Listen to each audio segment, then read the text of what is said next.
Hey friends, welcome to another episode of the 10 Laws Podcast with East Forest. I am Mr. East Forest. Thanks for joining us. This week I have a conversation with Micah Stover.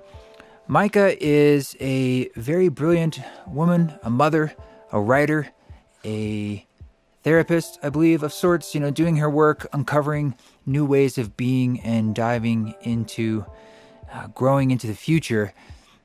She wrote a really beautiful essay, sort of the beginning parts of a book that I connected with. And so we thought we'd kind of get into the deeper aspects of what she's writing about. She also happens to be my former neighbor. Her husband is one of my best friends who I know from Portland, Oregon. He used to live behind me in our little red house there. And, you don't always get to know your neighbors, let alone become really good friends with them. And we just connected. I think we were meant to meet. We built our joint fence together, which was this pretty big project, but it was really fun too. We used like all these reclaimed pieces of cedar and made sort of this artistic rough look fence. So he's a master carpenter and he helped me out. His name is Ryan White. And he got together with Micah, so I got the pleasure of getting to know both of them. But they relocated from Portland down to Mexico a while back. And so they've been down there, and it was just a joy to be able to reconnect and kind of see like what's been percolating since they've moved down there. Speaking of down there, I am now back down in southern Utah, which feels good, but man, it's hot down here. I'm down here for Radha's retreat. She's doing a yoga retreat down here, and we are going to be down here in the fall doing our Spirit Dive East Forest retreat together. But there's been some fires, first fires of the season. I think the fires are up in like Oregon and Washington and Idaho, but it's brought some smoke down here, which is, it used to be more unusual, but now I guess this kind of happens sometimes in the summertime. And it's super hot up in Boise, and I don't know where you guys are. Maybe you're in the southern hemisphere, but it just feels hot, and it feels like hotter than things are supposed to be. I mean, I went back to Oregon, where I grew up, to Salem, Oregon, for one of my friend's father's memorial service. And I thought, because it was supposed to be like 106 or something in Boise, and I thought, I'll go out there and get some of that Pacific Northwest summertime and escape the heat. It was 116. And I'm sure you guys heard about all this news, but let me just say 116 in the Pacific Northwest, where I grew up, is beyond unheard of. So it was just weird. It feels a little freaky. So, hey, change is in the air, and I guess that's nothing new. But if anything, it's showing us the importance of our inner work, our inner fortitude, and just figuring out, what is important for us, what stars do we navigate by, and finding that community and that counsel and that practice of rejuvenating ourselves so we can walk through these times. On that note, a little business. Thank you for reviewing the podcast. I always appreciate that. Thanks for all your support. The Possible album comes out July 23rd. That's like a few days from when you're hearing this. July 23rd, 2021. The full album, which is 11 tracks. And, we've been releasing it sort of song by song. I think there's about 6 songs out. We released Mend just last week, and I'll play that at the end of this podcast. So you might be a little confused, like, well, it seems like you've released the album. It's like, no, that's only 6 songs. So essentially, we're jumping forward at this point, and it's going to be the full album, which is called Possible. It's a full studio record. And we have the sweatshirts and the women's tanks to kind of celebrate that, and all that other jazz, including the vinyl. And the vinyl, the vinyls got caught up in all these supply chain issues that are going on the planet right now. In addition to, there was a big fire that happened. So vinyl is actually in short supply, like the actual vinyl. So it should be shipped to us any day now, and we hope to get those orders out to you. But you can go ahead and place your order if you want to support the podcast, support the project, and get a beautiful vinyl. The whole album is on one disc. Eastforest.org. Just click on the shop there, and you can see about all that stuff. And this podcast is offered essentially in the spirit of the gift. And if you'd like to give back, I certainly do appreciate any way you like to support the project. And one way you can do that, besides listening to music or purchasing merch or gifting it to a friend or even just talking about it online, is to join our council on Patreon. Patreon.com/EastForest. Check it out. We do a monthly Zoom council as well as other things that I try to share there. It's a way for you to support, but it's also a way for me to share things that maybe I'm not able to publicly. It's a little more informal for me, so it's a little less stress to say like, hey, here's a demo I'm working on, or here's an old unreleased track I found, or here's an AMA we want to do. It's an experiment, but I'm enjoying interacting with people over in that space. So check it out. You can also see that at eastforest.org. Okay, so thank you again for listening. Let's dive into this conversation with the wonderful Micah Stover.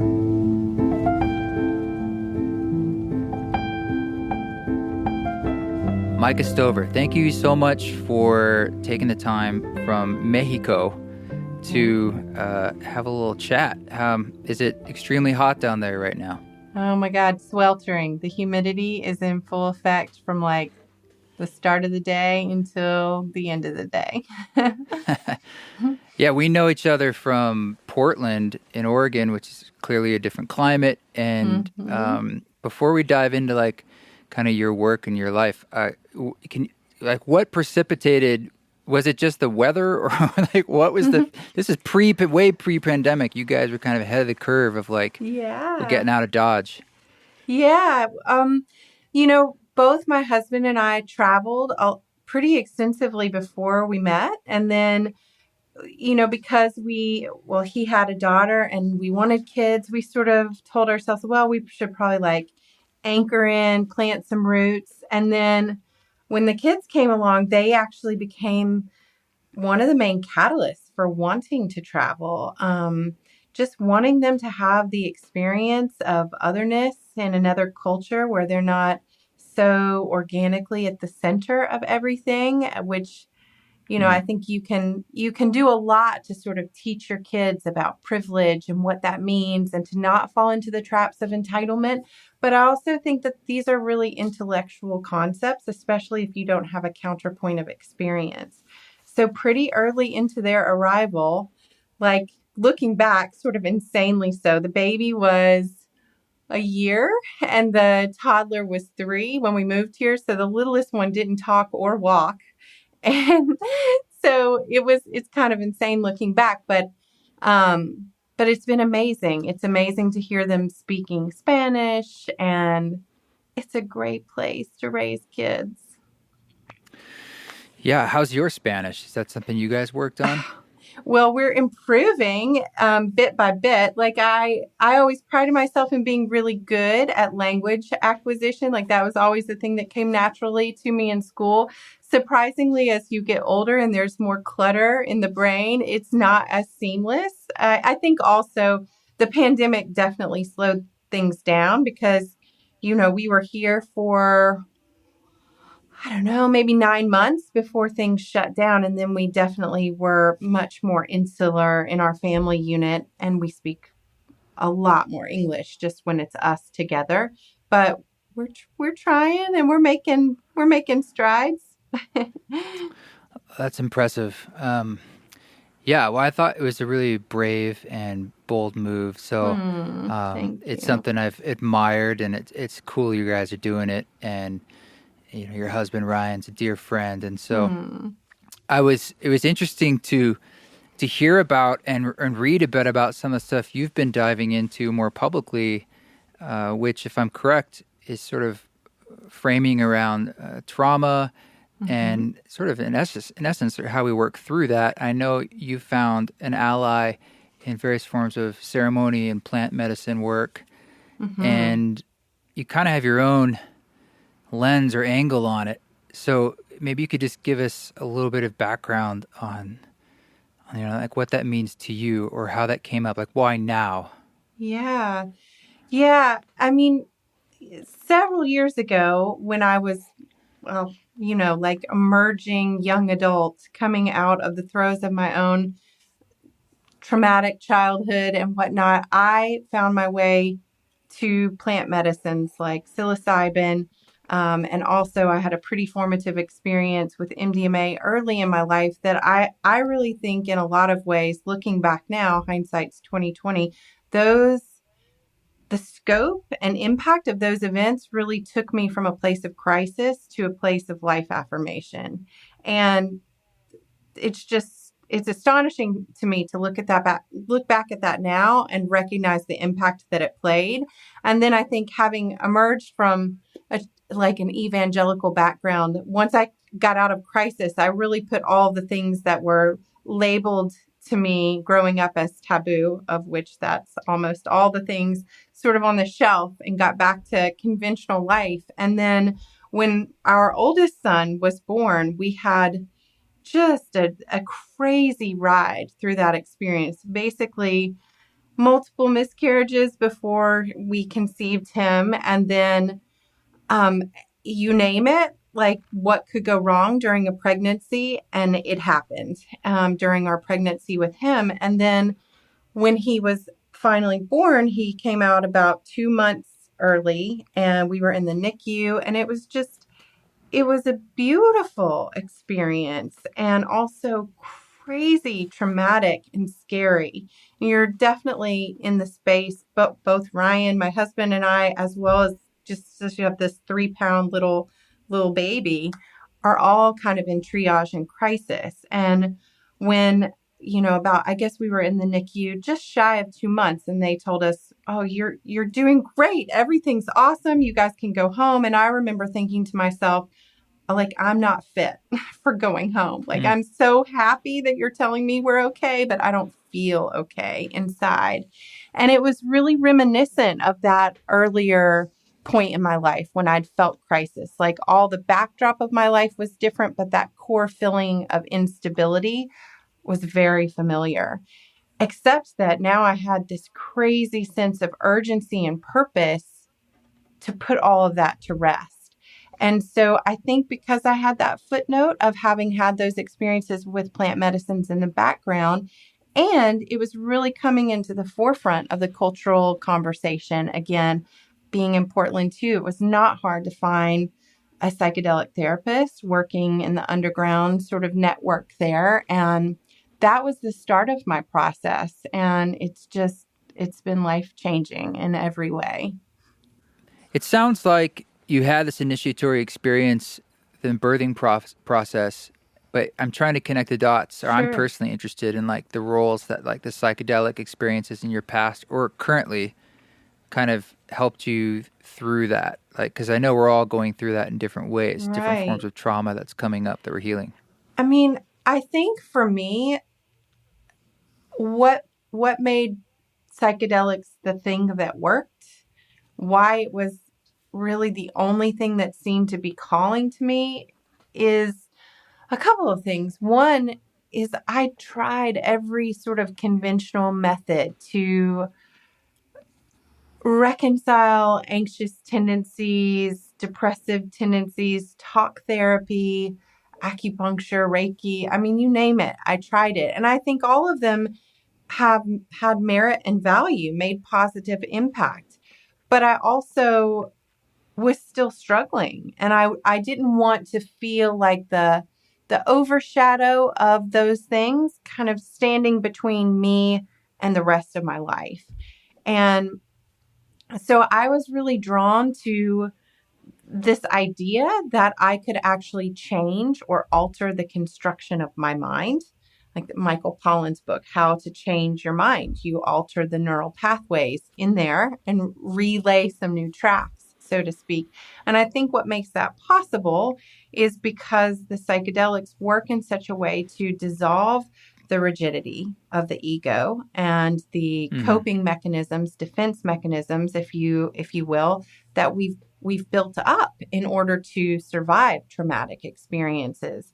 And it's ultimately, it's such a beautiful, complex thing, the mind, because we create these really complex systems and coping mechanisms as a testament to our resilience, our innate desire to survive. Only then we get to a place and we're no longer in crisis but we're still just subsisting in a survivalist sort of way. And that was where I was, where I wanted to experience what it meant to step out of survival, out of fight or flight, and really be present in living. And working with medicines like psilocybin and MDMA really helped me to anchor into my own internal sense of safety, to look at some of the most formidable experiences through a totally different lens. And in that space that was opened up, shift the way I lived in relation to those traumas, if that makes sense. Yeah, I mean, so was it? I mean, I'm sure it wasn't as simple as like the chemical aspect of the medicine, or even just the spirit of it was enough to transform you. I'm guessing there was some forms of practice for that integration, or maybe some help. Absolutely. I mean, because that's where really the rubber meets the road. Is like, how do you like take those experiences you had that were meaningful and salient, and then transform that into really a new way of being? Absolutely. I mean, so I found a therapist who was working in the underground network, and she was a trained, very skilled therapist, and had also done extensive research and study through the MAPS organization. And so I really felt like I was stepping into the care of someone who had immense training and skill on multiple levels. And one of the first things that she said to me, and this is something that I absolutely now practice with people who come to me for support, is this concept that it's like bookends. What we do pre and post medicine to prepare and to integrate after is in some ways just as meaningful and impactful or important as what transpires in the medicine space itself. Because what you do on the front end is what actually creates the full opening for what gets revealed or uncovered in the medicine space. And then what you do to sort of reconstruct yourself after the experience, I think is directly correlated to how long those transitions actually stay in effect for you. So how effective is it over time? I think a lot of times people talk about having these sort of one-off profound experiences, but then they struggle to hold them. And I definitely think there's a big correlation between that occurrence and the presence or absence of integrative work. What did you do? I mean, is there anything you can think to share that helped you integrate it? I mean, so the therapist that I worked with required, if we're going to do this work together, you're going to do a minimum of six preparation sessions. You're going to do a minimum of 6 integration sessions afterwards. So, and that was talking it through, sort of really talking it through, kind of like, I mean, the way that I think of it is you're re-scripting a cohesive narrative of self. So the one that existed kind of before this body of work for me was all filtered through egoic projections, attempts to cover up things that I couldn't work into the story in a cohesive, comfortable way, omissions based on either repressed memories or this is too uncomfortable to name out loud, which is just so reflective of how that lends to a sense of fractured self. Now, the story that I can speak to of myself and my journey is a cohesive story. And that was built out of not just what came to me in the sort of 6 hours, 12 hours, whatever, over the course of psychedelic journeys, but actually what got pieced together and worked out in that integrative space, which is a lot of hours of talking it out, reflecting, reading, writing, all of those sort of things where I think we can tether the experiences back into the 3D world. Yeah, I think there's like a role of ritual, and which isn't that complicated really, but the act, because we could just sort of like think about the experience a lot and talk about it, and there's nothing wrong with any of that, and that could play an important role. But on some level, you have to sort of bring in the element of a way to sort of bring some alchemy into how to connect the bridge from the experience to the world. And you're also playing with like these layers of the brain Mm-hmm. too, on a very literal level. Like cognitive behavioral therapy, for instance, like the act of writing is a way of changing those neural pathways. It Mm-hmm. helps it really codify that. And so, there's this like beautiful aspect to creating forms of ritual post and pre-experience, and the ritual you can create around the experience itself to allow it to really sink in, Mm-hmm. like other people, when they might be like working with trauma that they're not even fully realized is there, Right. and how it's uncovered. Yep. And I mean, did you find that yourself? Like you were diving into things that were sort of emerging that you weren't even aware of? Absolutely. It was like, well, maybe that's an overstatement. It wasn't so much that I wasn't entirely unaware. It was like a disassociative awareness. So, I might have had like an abstract notion of this event happening, but it was almost like there was a numbness built around that memory. And so that memory could just exist on the shelf, and I discounted its merit or its impact. And one of the things that I found, and this was part of the process that I went through in preparation for doing the psychedelic work myself, there's a school of psychology referred to as the internal family systems model. And so the idea is that within each of us, we have our own kind of composition of parts. And so we might have like an anxious part. We might have a vigilant part. We might have a scared part. These are just hypothetical examples. And so one of the things that I did as an exercise, if you will, in the medicine space was to just invite those parts to come into the ceremony with me. And really, that was such an amazing process of creating a new connection between the disassociated memories or parts, if you will, and my soul, my essence, so to speak. So what happened when I would invite like the vigilant part, for example, into the space with me and in that sort of medicine space, is that I would engage that vigilant part around, what is it that you need? Like, why are you being so vigilant? And it was in that invitation where clarity would come through, like the rest of the story, so to speak, about why all of these sort of on the surface looks like OCD tendencies, perhaps, if you will, actually are, it's like a complex system, again, born out of a traumatic experience in an attempt to find a way to cope and manage the anxiety that came from that.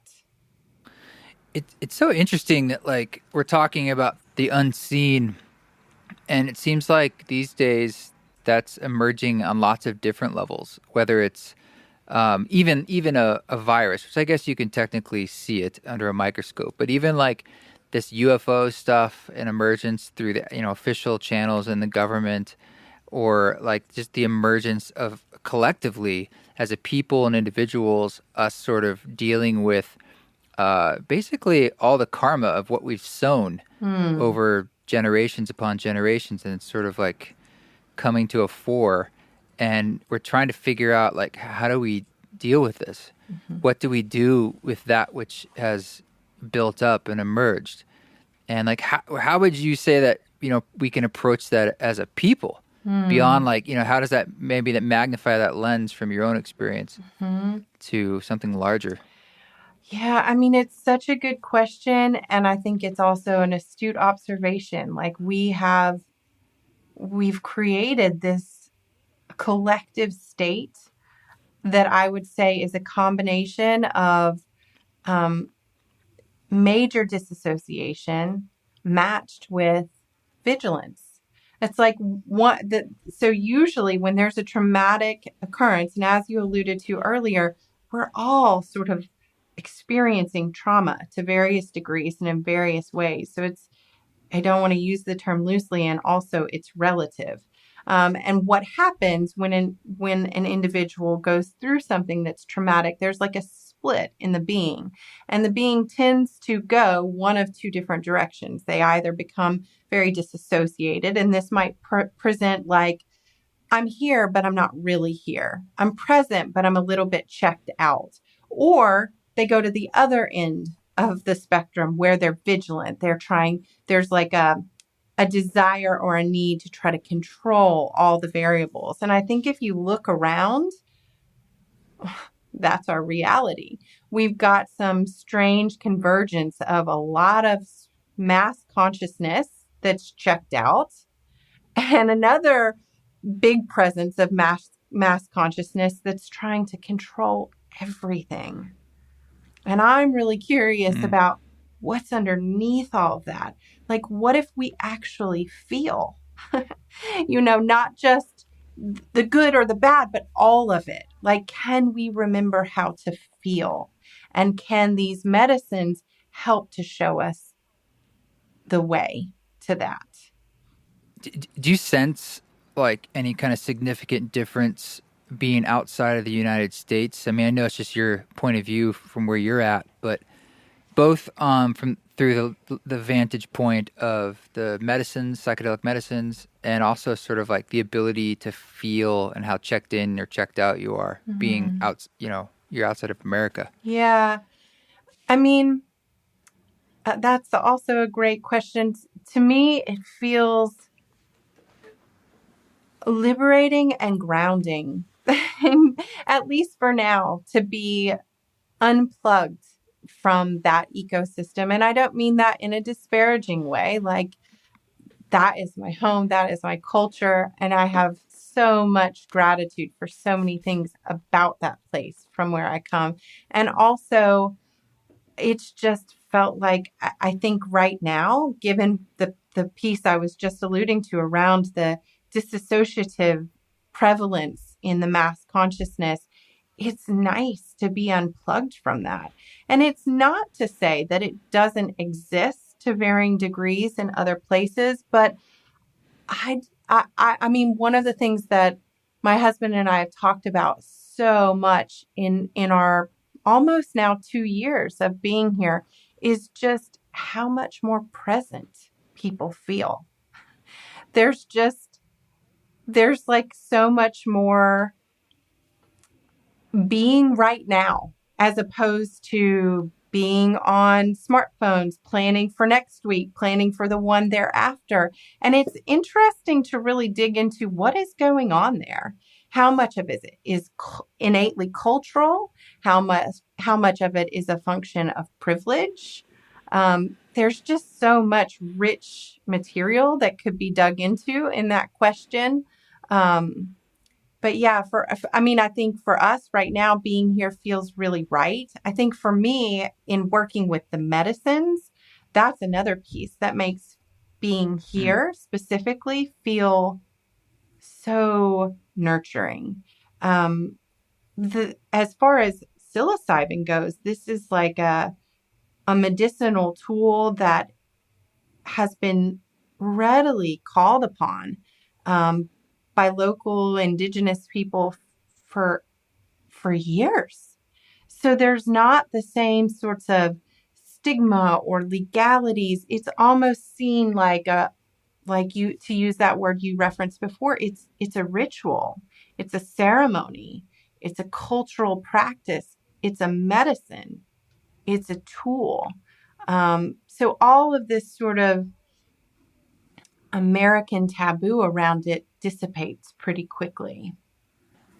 And do you feel that, like, as someone who wants to help other people, in some ways, like being where the crux of where if there's more problems, there's more people to work with, in a sense, do you feel that cultural divide, or like you want to be with your culture to be in the thick and the mix of this intense transition that we're all part of globally, but at the same time, America's kind of the spear tip of it in some ways, because we started a lot of this. We've exported this mindset to the world, and now there's this revolution happening of opening through collapse, and I suppose it could go different directions. Like we could, as a people, as an American culture, say like there's a large part of it saying, well, no, let's just go back, let's close things down, let's control everything. That's a very, very strong mindset amidst this emerging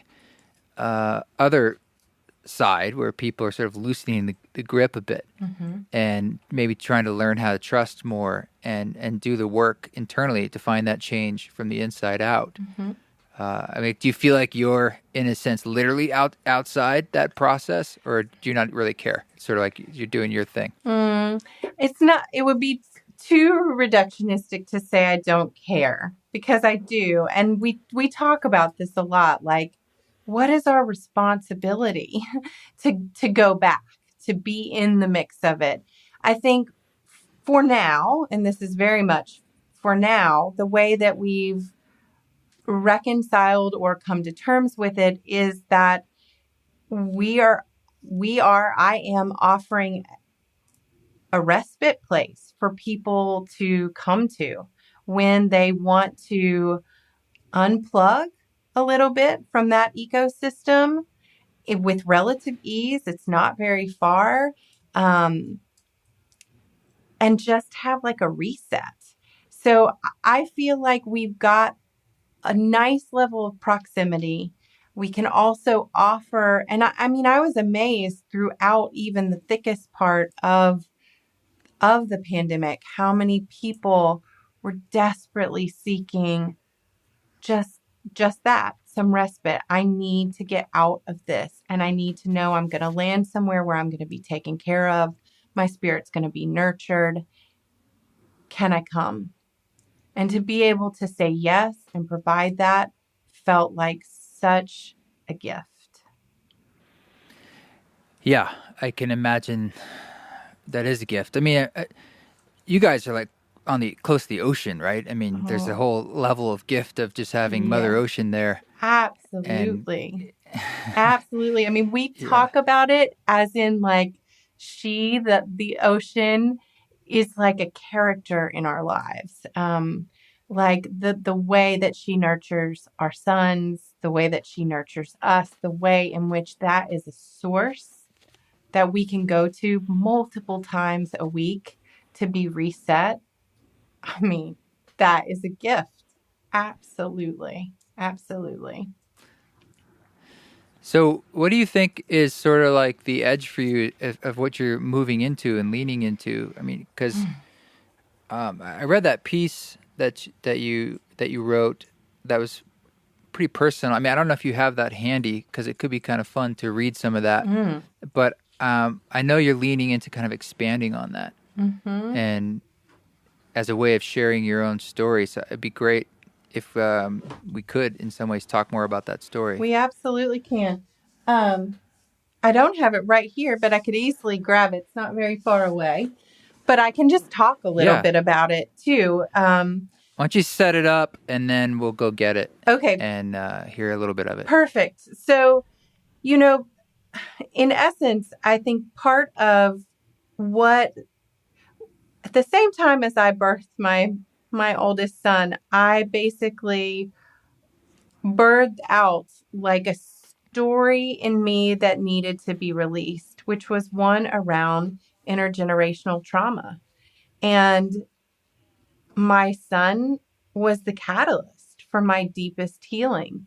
The desire to stop, to transmute, to alchemize, the word you used earlier, an epigenetic marker for trauma, for pain, was just, it would not let me off the hook.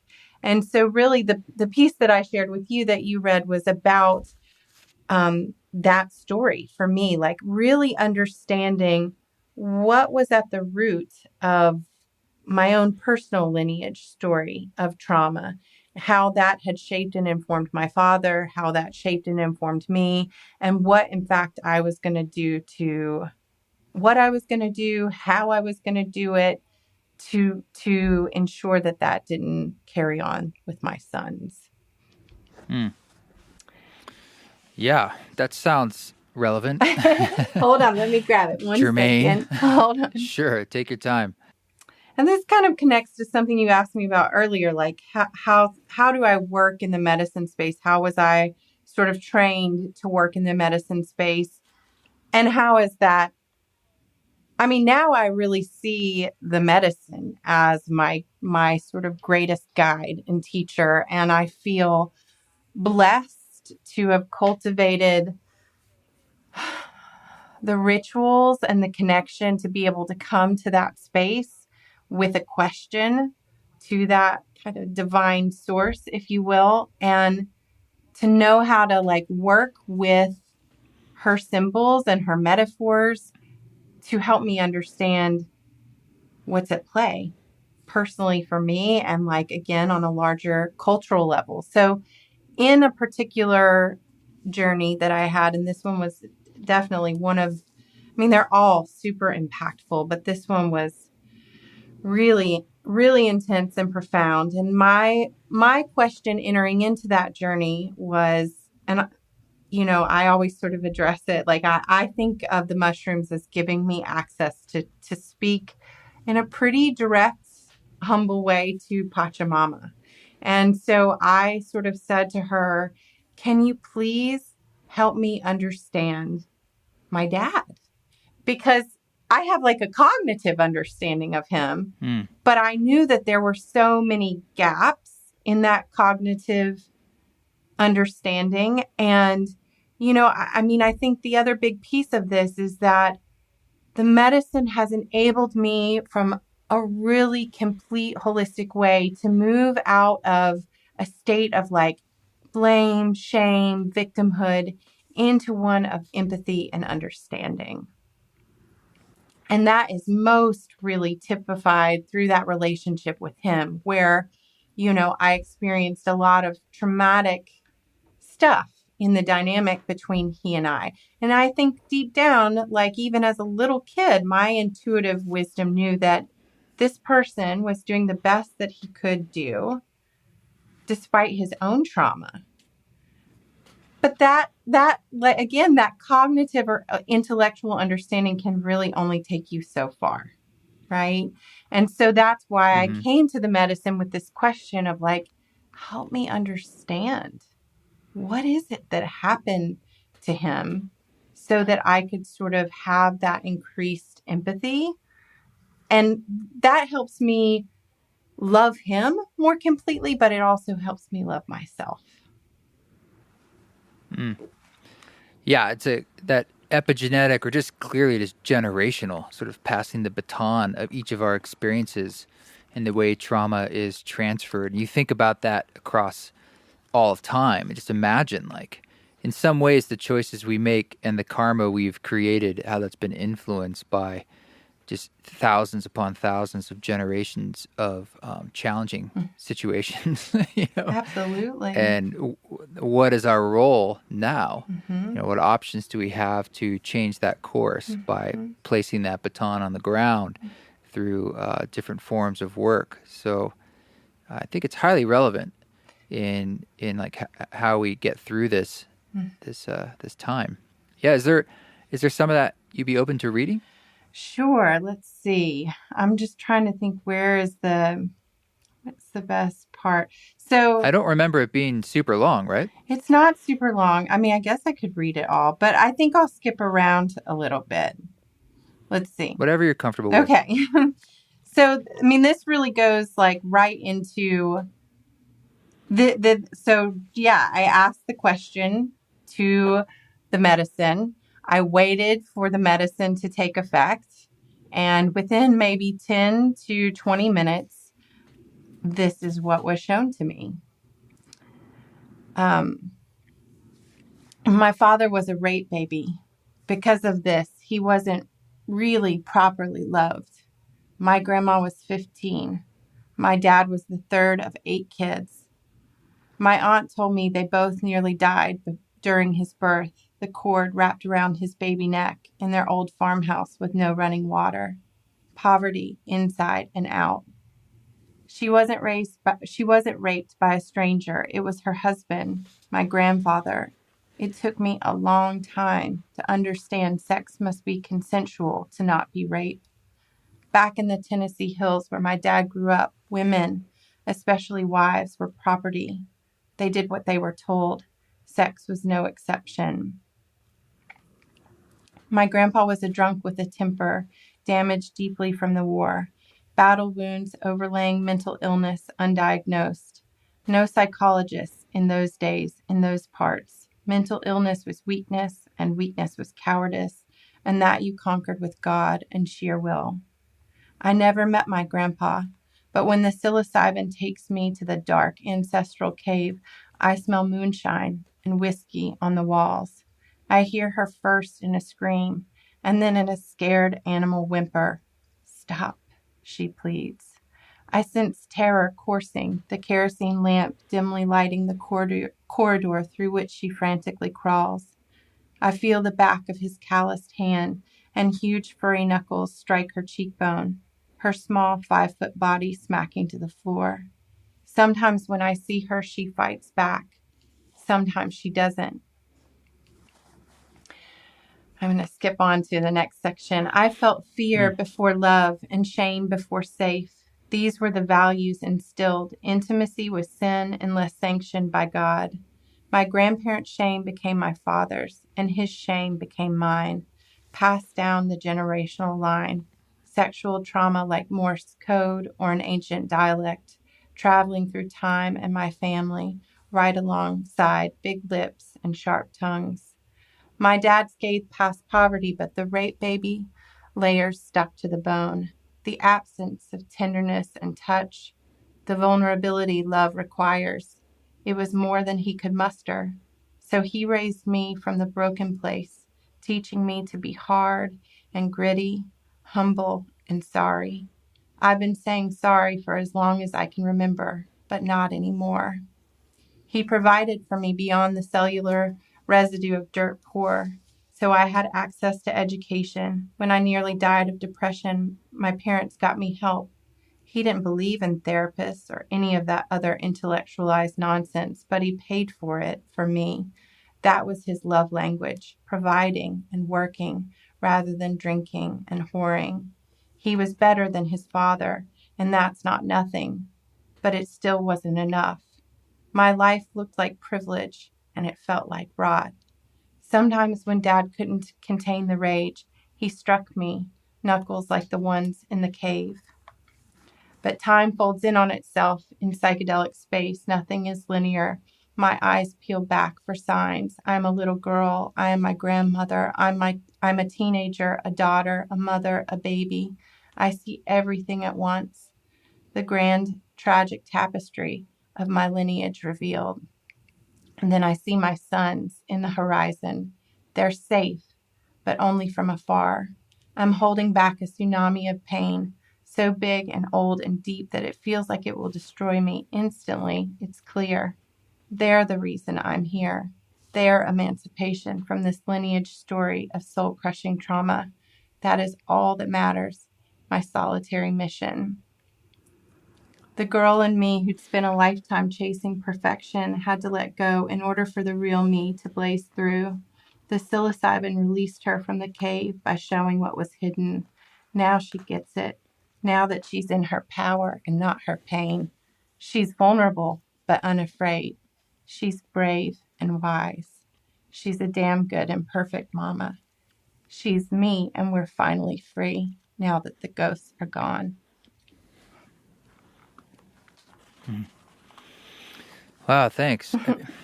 Did you write that actually as a form of integration for your experience, or is it an echo of that? Absolutely. I mean, you referenced before how writing is like a part of that process. It 100% is such a critical part of my integration. I mean, I feel so when I'm given sort of information like that in the medicine space, it's like everything I can do to sort of just take in every detail that she's showing me, the smells, the textures, all of the nuance, and then just getting to the paper and writing it out and really sort of trying to make sure that I've done justice to what was shown to me. Yeah. Yeah. And it's not just about like healing that which has come before, and even like all the ancestors who are not incarnate. It's sort of we're the only ones in this incarnate form that can influence, backwards in a sense. Like all the this is called them, I don't know, choices, poor choices, but it also echoes forwards, and you directly reference like your own children. Yeah. And it's like not wanting to continue that lineage of pain, and you could look at it from that sort of bodhisattva view of just wanting to do what you can as a way of not echoing it forward. Absolutely. Absolutely. I mean, I think like this work, it's like a ripple in time, forwards and back. And yeah, I mean, for so long when for a long time, I didn't want to have kids because it just seemed too daunting. But then when it was clear I wanted to have kids, I sort of had this notion, well, I'll have girls because that will be how I'll heal the wounded parts of my own feminine. And then I ended up with these two sons. And at first I was like not quite sure what to make of it. But now it makes so much sense because as I heal my sort of shame and like the broken parts in my sense of the feminine, if you will, it gives me so much space to raise them in the like proper alignment of their masculinity. So they know how to be tender and vulnerable and open-hearted, and that is their strength. And that was such a lesson that was never given to my father. So to be able to extend that to them is like, it's for them, it's for me, and it's for him. Right. Yeah. In a lot of ways, people just sharing their stories of how they're going through their own healing and the struggles they're facing is a way of witnessing one another and adding fuel to the fire of just willpower to say, like, there's infinite roads and ways that this emerges, and we're all doing the work we need to do on ourselves, and it's unique to you. Right. It might feel like, oh, that avenue of whatever I think is going on with me is silly, or it's not the meat on the bone, or it's insurmountable. But it's a process. It's a process of sort of allowing step by step, and there's this larger process amidst all that of trusting this greater process or wisdom and knowledge that's the current through it all. It's not like you do one journey and then okay, it's all done. It's sort of like it's sort of almost like opening you up to revelations about things you can hold more fully. Yeah, absolutely. And like a remembering how to be in your body, remembering how to feel, all of the things that get shut down through cultural conditioning, through traumatic experience. What did I say to a client the other day? We're just fancy animals. And I think that the medicine is such a powerful tool and teacher for helping us remember to be just in that animal body and all the wisdom that holds. Yeah. And it's a lot. It's a lot of wisdom, and it's holding inside, just as you said, like an animal body amidst this ability to like witness it all and to step outside of it and have like compassion for others, and sort of just that meta awareness itself inside an animal body is a trip. And also our original gift, and it's in some ways it summarizes the whole journey, like our ability to see it but then be completely in it, just like an animal. Absolutely. And the comment that you made just about the piece of the power of the story, the human story. There's a beautiful quote by Brene Brown. She says something along the lines of, stories are like data points for the soul. I love that. Like, that rings so true to me. And I think, you know, the importance and the power of that human witnessing, that human testimony, it can be the bridge that helps someone find their own voice to tell their own story. Yes, I mean, stories in some ways are the mechanism for healing, or it's a way of moving forward while looking backwards at the same time. Yes.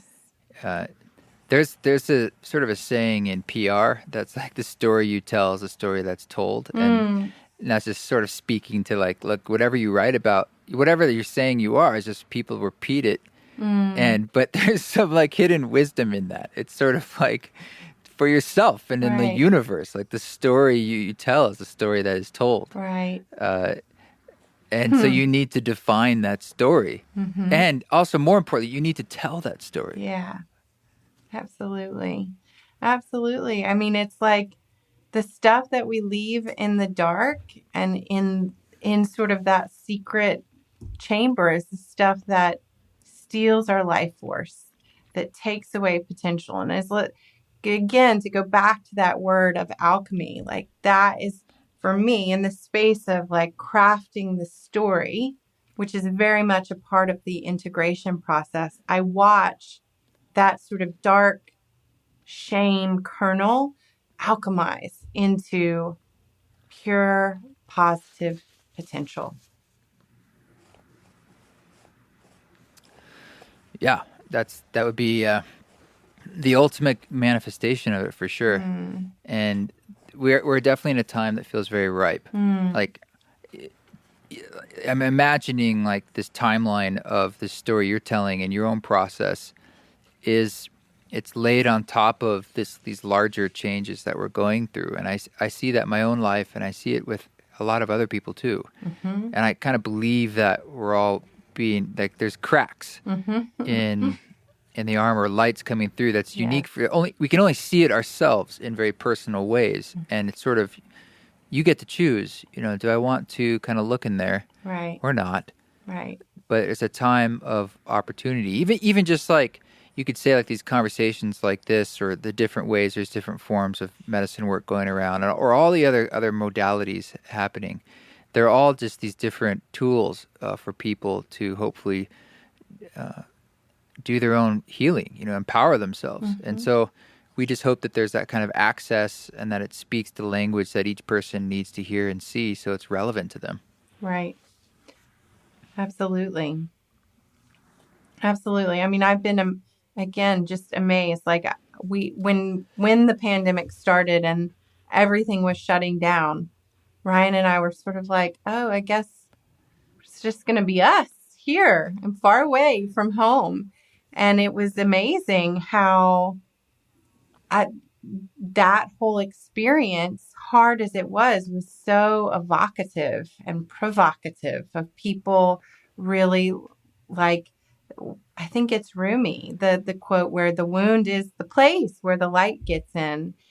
As you just said, if we're willing to look, if we have support in that process. And I think that's, like, not to put happy spin, but authentically true, that there's a gift in all of this.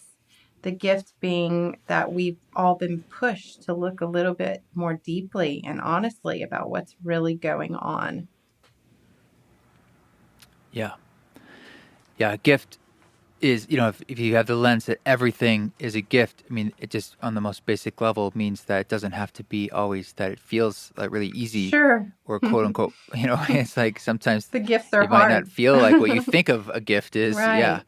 Yeah. But it's fertile. Yeah, the gifts, the time right now. Some of the best gifts I've gotten have like not felt like gifts in the initial moment of receiving. But it's, again, what happens with them afterwards. How do we transmute that? What do we do with it? Yeah. Well, I appreciate you telling your story, and look forward to hearing more of them. And Thank you. It's great to know, you guys are down there doing well and continuing to dive in and just find your own fertile ground in a whole new place. Yes, thank you so much. It was lovely to connect with you, and you are welcome to come swim in our ocean anytime it calls to you. You got it. Sounds good. Thank you. Thank you. Thank you, Micah, so much for hopping on. It's great to get to talk to you again. And check her out. Dig deeper. She's a wonderful woman and a great resource. This song that you're listening to is Mend. Mend is one of the songs from the Possible album, and the full album will be coming out on July 23rd, wherever you listen to music, as well as the vinyl. You can get the Possible vinyl at eastforest.org. Thank you to everyone who's reviewed the podcast and subscribed. Thank you for all the support you give, and especially for everybody who's part of our East Forest Council, that you can check it out, patreon.com/eastforest. All right. Well, you guys keep walking that walk. I'll catch you next week. Don't take any shit, but if you do, do it with grace.